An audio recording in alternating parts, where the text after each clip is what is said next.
दिल्लीत होत असलेल्या इंडिया AI इम्पॅक्ट समिटची चर्चा सध्या जोरात होतीये। या समिटमध्ये गालगोटिया विद्यापीठानं चीनी कंपनीने बनवलेला रोबोट डॉग आपला आहे असं सांगितल्यामुळे नवा वाद उफाळलाय। नेमकं काय आहे हे सगळं प्रकरण आपण बघूया।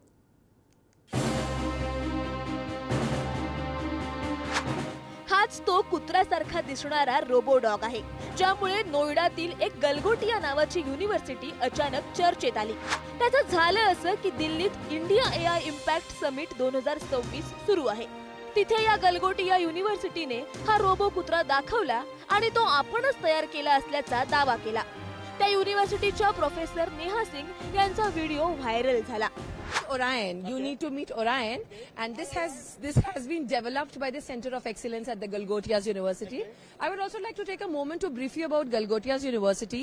We are the first private university investing more than 350 crore rupees in artificial intelligence, and we have a dedicated data science and artificial intelligence block on the campus. So Orion has been developed by the Center of Excellences, and as you can see, it can take all shapes and sizes. And it's quite naughty also. It's quite naughty also, and it can perform small tasks of surveillance, monitoring.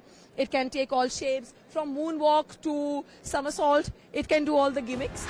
असा robot भारतातही बनवता येऊ शकतो याचं अनेकांना खूप कौतुक वाटलं। मात्र काही वेळातच खरं बाहेर पडलं। नेहा सिंग यांचा हा दावा खोटा असल्याचं समोर आलं।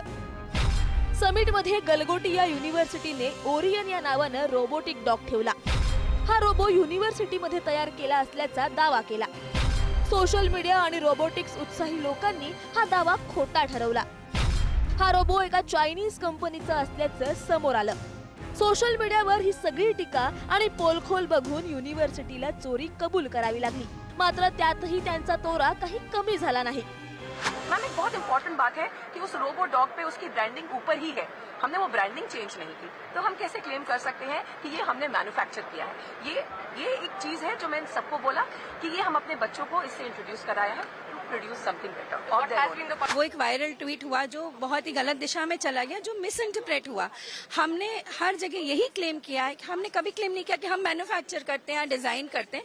We always said that our university is investing 350 crore in AI.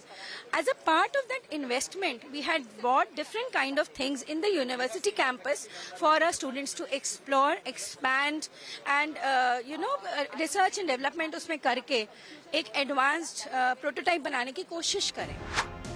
आता मुळातच हा रोबो डॉग हा युनिट्री रोबोटिक्स या कंपनीचं मॉडेल आहे।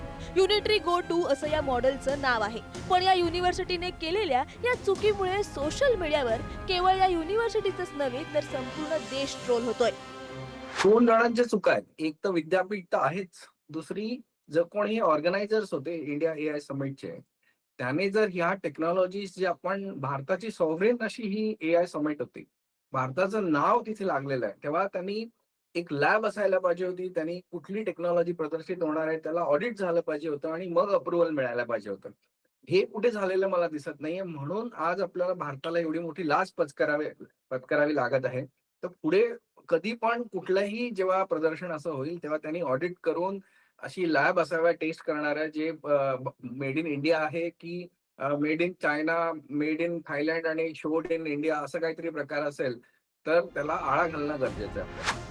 ही संधी साधत काँग्रेसने आणि राहुल गांधींनी भाजपवर टीका करण्याची संधी साधली आणि राजकारणाला सुरुवात झाली।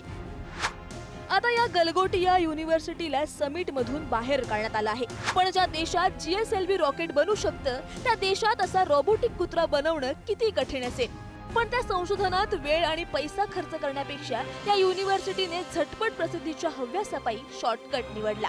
आपल्या करामतीमुळे देशासाठी अतिशय महत्त्वाच्या अशा इव्हेंटवर चीन सारख्या देशांना शिंतोडे उडवायला संधी मिळते। याचं भानही या महाभागांना राहत नाही, यापेक्षा दुर्दैव ते काय। ब्युरो रिपोर्ट, पुढारी न्यूज।